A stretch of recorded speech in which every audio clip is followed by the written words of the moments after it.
تو جب وہ آ گئے انہوں نے کہا ہاں جی لائیں، انہوں نے ہاتھ میں پکڑا، فواد صاحب نے پڑھا اور کہنے لگے ہاں ٹھیک ہے۔ میں نے پھر وہاں ایک دفعہ کہا جی کہ ایک دفعہ پھر میاں صاحب سوچ لیں، تو پھر وہ غصے میں تھے، نہیں صدیقی صاحب بہت ہو گیا ہے، ہم نے بڑا صبر کیا ہے، میں یہ ذلت برداشت نہیں کر سکتا، یہ نوکری جو ہے میرے لیے قابل برداشت نہیں ہے۔ تو پھر وہ ہمارا جو ایک پلان تیار تھا اس کے تحت بیگم صاحبہ بولیں کہ دیکھیں صدیقی صاحب آپ کو ہمیشہ اچھا مشورہ دیتے ہیں، میسج کر دیا باجوہ صاحب کو جی کہ اب حالات میرے کنٹرول میں نہیں ہیں، آپ خود ہی اس میں پیش رفت کریں۔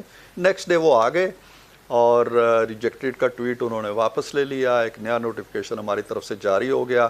لیکن یہ مت سمجھیے کہ معاملہ ختم ہوا، معاملہ وہاں سے شروع ہوا۔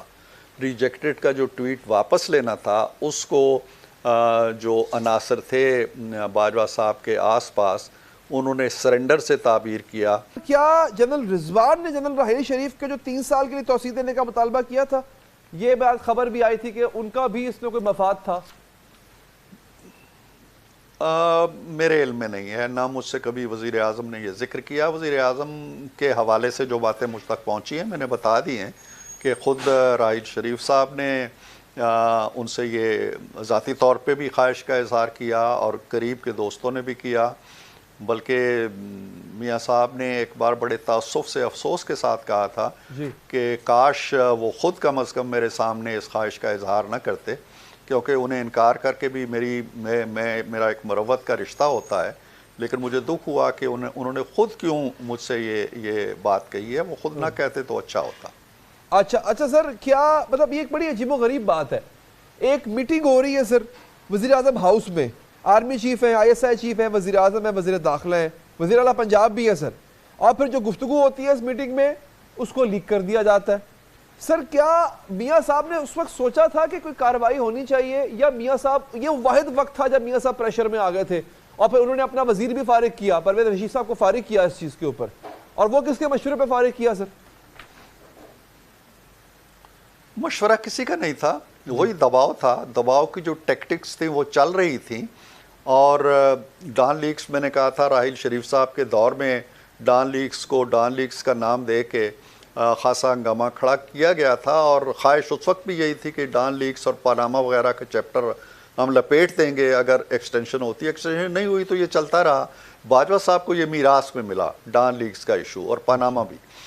تو ڈان لیکس میں کچھ بھی نہیں تھا، کوئی چیز نہیں تھی، آج بھی وہ خبر نکال کے پڑھیں ڈان کی تو اس میں کوئی ایسی چیز نہیں ہے۔ اب تو اوپنلی وہ باتیں ہوتی ہیں جو ڈان لیکس میں کہی گئیں۔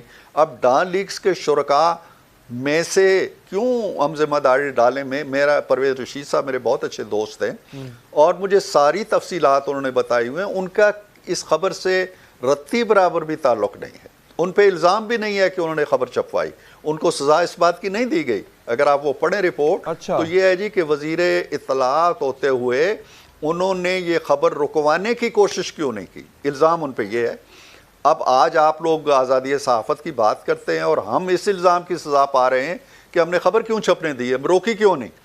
اسی طرح فاطمی صاحب کا مسئلہ بنا، راؤ تحسین صاحب کا مسئلہ بنا، ایک ایک کر کے میاں صاحب سرنڈر کرتے گئے، پیچھے ہٹتے گئے، صرف اس لیے کہ چلیں اب ایک نیا چیف آ گیا ہے تو ہمارے تعلقات کار ٹھیک رہے ہیں۔ لیکن جب ریجیکٹڈ کا ٹویٹ آیا تو وہ بہت غصے میں تھے، جو میں نے ابھی اپنے کالم میں لکھا بھی ہے، اور انہوں نے کچھ نہ کچھ طے بھی کر لیا تھا کہ میں نے ضرور ایکشن لینا ہے۔ پریس ریلیز بھی ایک بڑا سخت انہوں نے مجھ سے تیار کروا لیا۔ وہ ایکشن کیا تھا؟ آپ نے یہ نہیں بتایا انہوں نے، آپ نے کہا نا پریس ریلیز بھی آپ نے تیار کروا لیا، تو آپ کو تو پتہ ہی ہوگا کہ کیا اس میں کیا لکھا تھا۔ پریس ریلیز کے اندر اس ایکشن کا پریس ریلیز کے اندر ایکشن کا ذکر نہیں تھا۔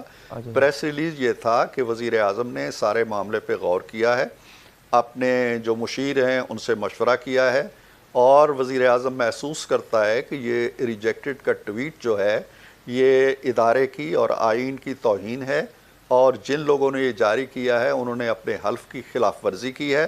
وزیر اعظم نے اس معاملے میں مزید اقدام کا فیصلہ کیا ہے۔ یہ تھا وہ پریس ریلیز جس کا میں نے ذکر کر دیا ہے۔ جاری کیوں نہیں کیا گیا سر؟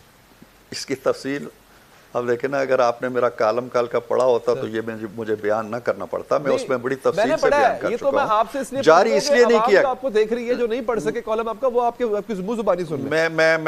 میں بتاتا ہوں، میٹنگ ہو گئی، میٹنگ کے بعد مجھے اپنے ڈرائنگ روم میں پکڑ کے لے گئے جہاں پریس ریلیز تیار کروایا. میں نے مزاحمت کی, میں نے کہا جی ایسا نہ کریں. ڈار صاحب تھے, پرویز رشید صاحب تھے, ان دونوں کا بھی مشورہ یہی تھا جی کہ معاملہ بگڑ جائے گا اور زیادہ خرابی ہو جائے گی, لیکن وزیر اعظم غصے میں تھے تو کہنے لگے نہیں آپ تیار کریں اور مجھے دکھائیں. دکھانے کا بھی انہوں نے اس لیے کہا کہ کہیں میں اس میں کوئی نرمی نہ کر دوں یا لفظ نرم نہ کر دوں. تو خیر میں فواد صاحب کے کمرے میں آیا, میں نے وہ تیار کیا, اس کو کمپوز کروایا. اس کے بعد میں نے حسین کو اندر سے بلایا, وہ اتفاق سے ادھر تھے. تو میں نے کہا حسین یہ معاملہ ہے, اگر یہ ہو گیا سلسلہ تو پھر جو ہے پوائنٹ آف نو ریٹرن پہ ہم چلے جائیں گے. حالات کیا ہوتے ہیں اس پریس ریلیز کے فوراً بعد, کیا اتھل پتھل ہو جاتا ہے ہم نہیں جانتے, تو اس کو روک لیتے ہیں 1-2 دن. تو ہم نے ایک پلان تیار کیا. میں نے کہا کہ ہو سکتا ہے میاں صاحب کہیں میرے بیڈ روم میں لے آؤ, فائل میں وہیں دیکھ لیتا ہوں. تو بیڈ روم میں نہیں دینی ہم نے, انہیں کسی طرح ڈرائنگ روم میں لے کے آؤ.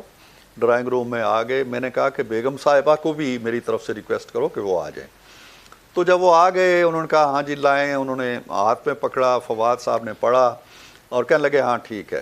میں نے پھر وہاں ایک دفعہ کہا جی کہ ایک دفعہ پھر میاں صاحب سوچ لیں. تو پھر وہ غصے میں تھے, نہیں صدیقی صاحب بہت ہو گیا ہے, ہم نے بڑا صبر کیا ہے, میں یہ ذلت برداشت نہیں کر سکتا, یہ نوکری جو ہے میرے لیے قابل برداشت نہیں ہے. تو پھر وہ ہمارا جو ایک پلان تیار تھا اس کے تحت بیگم صاحبہ بولیں کہ دیکھیں صدیقی صاحب آپ کو ہمیشہ اچھا مشورہ دیتے ہیں اور میں پہلی دفعہ دیکھ رہی ہوں کہ آپ ان کی بات نہیں مان رہے, تو ایک دن صبر کر لیں, آج نہیں ہے تو کل شام کو جاری کر دیجیے گا, ایک دن تو ٹھہر جائیں. تو پھر بھی وہ نہیں مانے, غصے میں اٹھ کے چلے گئے اندر. کہنے لگے کہ اچھا جی ٹھیک ہے آپ لوگ جو مرضی ہے کریں, مجھ سے یہ ذلتیں برداشت نہیں ہوتی. خیر ان کا جانا ہم نے غنیمت سمجھا. میں واپس آیا, فواد صاحب کے کمرے میں بیٹھ کے میں نے اسے کرشر میں ڈالا جو مشین ہوتی ہے, اور پھر میں گھر آ گیا. میں نے میسج کر دیا باجوہ صاحب کو جی کہ اب حالات میرے کنٹرول میں نہیں ہیں, آپ خود ہی اس میں پیش رفت کریں. نیکسٹ ڈے وہ آ گئے اور ریجیکٹڈ کا ٹویٹ انہوں نے واپس لے لیا. ایک نیا نوٹیفیکیشن ہماری طرف سے جاری ہو گیا. لیکن یہ مت سمجھیے کہ معاملہ ختم ہوا, معاملہ وہاں سے شروع ہوا. ریجیکٹڈ کا جو ٹویٹ واپس لینا تھا اس کو جو عناصر تھے باجوہ صاحب کے آس پاس انہوں نے سرنڈر سے تعبیر کیا. اور پھر ایک محاذ نیا کھڑا ہو گیا نواز شریف کے خلاف کہ جی اس نے ہماری توہین کی ہے. اس سے بھی بڑی توہین جو پلٹن میدان میں ہوئی تھی. نتیجتاً پھر وہ چند دنوں کے بعد ظاہر ہے کہ عدلیہ بھی مل گئی, ثاقب نثار صاحب بھی اس میں شامل ہو گئے, فیض صاحب نے بھی ججوں سے رابطے شروع